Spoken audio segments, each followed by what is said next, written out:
इस बार गर्मी ने तो सारे रिकॉर्ड तोड़ दिए। देख, धरती कितनी सूखी पड़ी है। हमारी जमीन भी कह रही है, मुझे भी कुछ पानी दो। सच कह रहा है रमेश। पहले पेड़ इतने थे कि छाव में बैठकर सारी गर्मी भूल जाते थे। अब तो सूखे पत्तों की आवाज भी सुनाई नहीं देती। लेकिन यार, सुनने में आया है कि कल एक युवक आया है हमारे गांव। उसके पास बर्फ है। बर्फ! सोच भी नहीं सकता कि गर्मी के बीच बर्फ। बर्फ लेकर आया है, लेकिन कैसे? यहाँ तो कभी बर्फ देखी ही नहीं। शायद सच है। वो कुछ कहना चाहता था, लेकिन लोग उसे समझ नहीं पाए। कुछ लोग तो उसे शक की नजर से देख रहे थे। कुछ दूर चौपाल पर गांव के अन्य युवक बैठे थे जो आपस में बातचीत कर रहे थे। तुम लोगों ने सुना? गांव में कोई आदमी नया आया है, राघव। उसने बर्फ लेकर आने की बात कही है। मैं नहीं जानता इसे कैसे संभालना है। बर्फ? यहाँ? हम तो सोचते थे कि बस पानी ही मिल जाए, गर्मी से बच जाए। अब बर्फ सुनना भी असंभव लगता है। पर अगर सच है तो यह गांव के लिए वरदान होगा। क्या तुमने उसके बारे में कुछ ज्यादा सुना? वो बहुत रहस्यमयी है। अपने बारे में ज्यादा कुछ नहीं बताता, बस कहता है कि उसने बर्फ से कुछ और भी जोड़ा है। वो हमें ठंडक और राहत देगा। लेकिन क्या ये सच है या फिर कोई धोखा? राघव गांव के बाहर एक छोटी सी जगह पर बर्फ के टुकड़े रखकर खड़ा था। गर्मी के बावजूद उसके चेहरे पर शांति थी। कुछ गांव के लोग बर्फ को देखकर उसके पास आते हैं। यह बर्फ केवल ठंडक नहीं, बल्कि एक तरह का इलाज है। इसके साथ कुछ जड़ी बूटियों का रस भी है, जो शरीर को आराम देता है। पर ये तो तुरंत पिघल जाएगी। इसे बचाकर कैसे रखेंगे? धैर्य रखो, यह पिघलेगी, लेकिन जो ठंडक इसका असर छोड़ता है वह लंबे समय तक रहता है। तुम कैसे जानते हो कि यह काम करेगा? मैंने अपने पूर्वजों से सीखा है। हमारे गांव के पहाड़ों से लाया हूं। वह रहस्य जिसे मैं अब बताऊंगा शायद आपको चौंका देगा। राघव ने गांव के युवकों को अपने पास बुलाया। उसने एक पुराने पेड़ के नीचे बैठकर एक कागज निकाला, जिस पर जड़ी बूटियों के चित्र और उनके गुण लिखे थे। देखो, ये जड़ी बूटियां गर्मी में शरीर को ठंडक पहुंचाती है। मैंने इन्हें बर्फ के साथ मिलाया है, जिससे ठंडक दोगुनी हो जाती है। तो यह कोई जादू नहीं, बल्कि प्रकृति का ज्ञान है। बिल्कुल, लेकिन इसे जानना और इसका सही उपयोग करना सबसे बड़ी बात है। इसलिए मैं चाहता हूं कि हम इसे संभाल कर रखें। कुछ दिनों बाद गांव में बर्फ की मांग बढ़ने लगी। लोगों को राहत मिली, लेकिन साथ ही कुछ शक और चिंता भी पैदा हुई। मुझे लगता है कि कुछ लोग राघव की इस योजना से खुश नहीं हैं। हाँ, मैंने भी कुछ लोगों को उसकी निंदा करते सुना है। कहते हैं कि वह बाहर का आदमी है, हमें धोखा दे रहा है। हम सबको समझना होगा कि नई चीजें हमेशा डर पैदा करती हैं। हमें उसके साथ खड़ा होना होगा। एक रात राघव अकेले बैठा था। उसने एक किताब खोली, जिसमें उसने जड़ी बूटियों और बर्फ के संयोजन के बारे में लिखा था। अचानक उसे तेज दर्द हुआ और वह जमीन पर गिर पड़ा। राघव, क्या हुआ? क्या तुम ठीक हो? मुझे लगता है मैं ठीक नहीं हूं, लेकिन काम अभी अधूरा है। तुम लोगों को इसे पूरा करना होगा। राघव की बीमारी के बीच गांव के युवक उसकी बात मानकर बर्फ और जड़ी बूटियों का संयोजन करने लगे। धीरे धीरे बर्फ की ठंडक गांव में फैलने लगी। राघव ने हमें जो सिखाया है, मेहनत, सच्चाई और एक दूसरे के लिए खड़े रहने का हौसला, वही हमारा सबसे बड़ा खजाना है। दौलत और सामान तो वक्त के साथ बदल जाते हैं, लेकिन उसके दिए हुए उसूल और यादें हमेशा हमारे साथ रहेंगी। हमें उसकी उम्मीदों पर सिर्फ खरा ही नहीं उतरना है, बल्कि यह भी दिखाना है कि उसका हम पर भरोसा करना बिल्कुल सही था। उसकी सोच, उसका यकीन, उसे कभी टूटने नहीं देना है। दिन बीतते गए। गांव की गर्मी अब भी अपना प्रकोप दिखा रही थी, पर गांव के युवकों के मन में अब उम्मीद की किरण जल रही थी।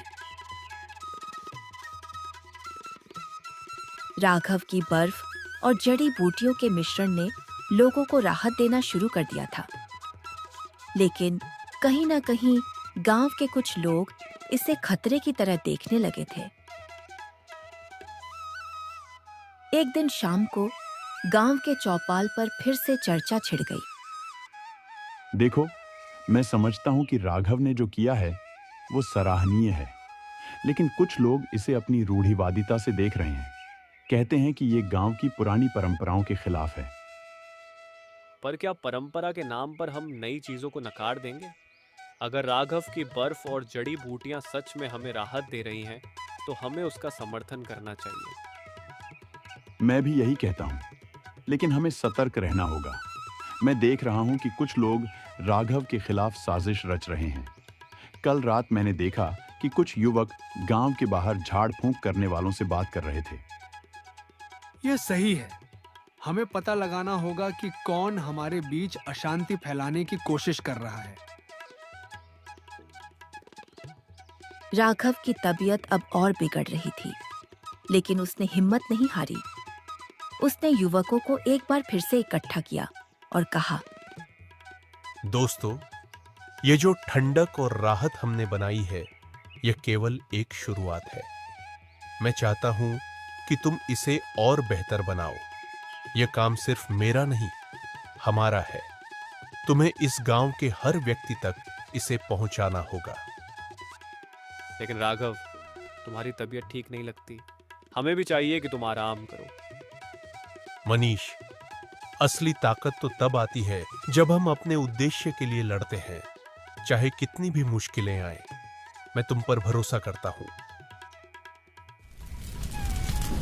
एक रात गांव में अचानक अफरा तफरी मच गई। गांव के बाहर लगी बर्फ की जगह पर आग लगी थी। ये क्या हुआ? बर्फ जल रही है। कैसे? ये तो गांव के लिए बहुत बड़ा झटका है। मुझे शक है कि किसी ने जानबूझकर ये आग लगाई। शायद वही लोग जो राघव से नफरत करते हैं। हमें तुरंत इसका पता लगाना होगा। ये हम सबकी जिम्मेदारी है। अगले दिन गांव के युवक मिलकर उस आग की जांच करने गए। उन्हें कुछ संदिग्ध निशान मिले जो जंगल की तरफ जा रहे थे। ये निशान साफ दिख रहे हैं। हमें उन्हें पकड़ना होगा। पर यह खतरनाक हो सकता है।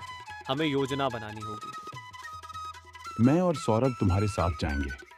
हमें पता लगाना होगा कि कौन हमारे दुश्मन हैं। युवकों ने छुपकर जंगल में प्रवेश किया। धीरे धीरे वे एक गुप्त बैठक तक पहुंचे, जहां कुछ लोग बैठकर कुछ योजना बना रहे थे। राघव और उसके नए प्रयोग हमारे गांव की परंपराओं को खत्म कर देंगे। हमें इसे रोकना होगा। अगली बार जब बर्फ आएगी ना, तो हम चुप नहीं बैठेंगे। इस बार उसे जला देंगे, चाहे लोग कुछ भी कहें। और राघव, उसे तो अब इस गांव में रहने का कोई हक नहीं रहा। जो इंसान अपना नहीं हुआ, वो गांव का क्या होगा? ये लोग हमारे गांव के खिलाफ साजिश रच रहे हैं।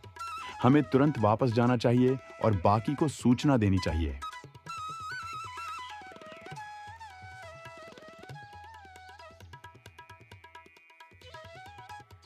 वापस गांव लौटकर युवकों ने सारी जानकारी साझा की। हमें सावधानी से काम लेना होगा, पर हमें हार नहीं माननी है। गांव की भलाई के लिए हमें एकजुट रहना होगा। राघव की बीमारी भी चिंता का विषय है। हमें उसे भी सुरक्षित रखना होगा। राघव धीरे धीरे ठीक होने लगा। और उसने युवकों को नई तकनीकें सिखाईं जिससे बर्फ को बेहतर तरीके से रखा जा सके। कुछ हफ्तों बाद गांव में फिर से बर्फ की बिक्री शुरू हुई, लेकिन इस बार ज्यादा सतर्कता के साथ। देखो, हम जिस चीज पर विश्वास करते हैं उसे बचाना हमारा धर्म है। हमें अपने प्रयासों को और मजबूत करना होगा। हम सब तुम्हारे साथ हैं राघव।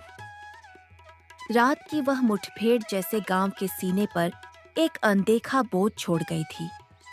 राघव और युवकों ने भले ही विरोधियों को पीछे धकेल दिया हो, पर असल दुश्मन कौन है, ये अब भी रहस्य बना हुआ था। पिछली रात हमलावरों को देखकर मुझे यकीन हो गया कि ये कोई बाहर के लोग नहीं थे। उनके चेहरे छिपे हुए थे, लेकिन चाल ढाल मुझे जानी पहचानी सी लगी। तुम कहना क्या चाहते हो राघव? क्या कोई हमारा ही अपना इस सब के पीछे है? मैं अभी नाम नहीं लूंगा, लेकिन कुछ लोग हमारे अपने ही बीच से ये काम कर रहे हैं। उनके लिए ये बर्फ एक खतरा है, क्योंकि वो नहीं चाहते कि गांव बदले। वो नहीं चाहते कि लोग राहत पाए। तो हम क्या करें? चुपचाप बैठे रहें या फिर इस बार सीधा सामना करें? नहीं मनीष, इस बार हमें ज्यादा चालाकी से काम लेना होगा। हम सीधे टकराएंगे तो वो सतर्क हो जाएंगे। हमें वो करना है जो उन्हें भी न लगे और हम सच तक पहुंच जाएं। युवकों ने गांव में एक नया इंतजाम शुरू किया। बर्फ बांटने वाले रास्तों की निगरानी हर रात 2 युवक छुपकर निगरानी करते। एक रात सौरभ और अजय को बर्फ रखने वाले पुराने गोदाम के पीछे हलचल महसूस हुई। वो चुपचाप वहां पहुंचे। देख, 2 लोग हैं।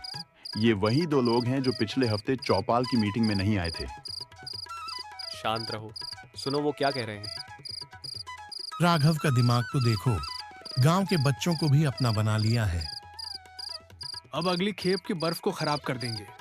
एक बार लोग बीमार पड़ेंगे, फिर देख राघव कैसे भागेगा गांव से। अब बस बहुत हो गया। वो दोनों दौड़ पड़े, लेकिन दोनों लोग झाड़ियों में कूदकर भाग निकले। सौरभ और अजय ने कोशिश की, पर इस बार भी हाथ खाली रहे। अगले दिन सुबह राघव की हालत अचानक बिगड़ गई। उसे जोहर की उल्टी हुई, बुखार भी था। कहीं जो बर्फ का पानी उन्होंने पिया था उसी में कुछ मिला तो नहीं जिससे राघव की तबीयत खराब हो गई हो। हमारे पास सबूत नहीं, लेकिन शक तो यही कहता है। गांव में डर फैल गया। कुछ लोग फिर से अफवाहें उड़ाने लगे। राघव की बर्फ से बीमारी फैल रही है। हमने कहा था ना, ये बर्फ का चक्कर ठीक नहीं है। देखो क्या हुआ अब। शर्म करो, तुमने देखा है बर्फ में क्या मिला है? बिना कुछ देखे बिना सोचे बस बातें कर रहे हो। हम एक बार सब बर्फ की जांच करवाएंगे, गांव के सबसे पुराने वैद्य से। वो बताएंगे कि इसमें कुछ मिला है या नहीं। वैद्य नारायण दास आए। उन्होंने हर खेप की बर्फ को सूंघा, छका, पानी में घोला, फिर बोले, बर्फ में कुछ भी संदिग्ध नहीं है, लेकिन जो बर्फ राघव के लिए अलग रखी गई थी उसमें हल्की गंध है। यह कोई पुरानी जड़ी है जो तेज बुखार देती है। मतलब किसी ने जानबूझकर राघव को बीमार करने की कोशिश की है। हाँ, और ये काम कोई बाहरी नहीं कर सकता। ये किसी ऐसे का काम है जो जानता है राघव कहाँ की बर्फ पीता है। अगली रात अजय और रमेश ने योजना बनाई। उन्होंने बर्फ के नए स्टोर के पास नकली खेप रखी, जिसमें एक खास गंध मिलाई गई थी। उन्होंने जानबूझकर सबके सामने कहा कि यह खेप राघव की सेहत सुधारने के लिए रखी है। रात के तीसरे पहर झाड़ियों से एक परछाई फिर आई, लेकिन इस बार जैसे ही वो व्यक्ति घर के पास पहुंचा, तुरंत रमेश ने उसे पकड़ लिया। तू भूपेश, लेकिन तेरा तो नाम भी नहीं आता था किसी शक में। तुम लोग समझोगे नहीं, मैंने कभी नहीं चाहा कि गांव की परंपराएं टूटें। राघव सब बदल रहा था, सब लोग उसकी सुनते थे और मेरी बात कोई नहीं मानता था। तो तुमने उसे बीमार कर दिया और लोगों को भी बीमार करने की योजना बनाई। मैं सिर्फ चाहता था कि लोग मुझे भी सुने। अगली सुबह भूपेश को गांव की पंचायत में पेश किया गया। सबके सामने उसका अपराध बताया गया। भूपेश ने जो किया वो गलत है, लेकिन अगर उसने कभी पहले कहा होता कि उसे क्या महसूस होता है, शायद मैं सुन लेता, शायद हम सब सुन लेते। राघव, तुमने फिर से साबित कर दिया कि तुम सिर्फ बर्फ नहीं, दिल भी ठंडा रखते हो। तपती गर्मी में सिर्फ बर्फ नहीं, समझ और एकता ही असली ठंडक है, और यही गांव की असली ताकत है।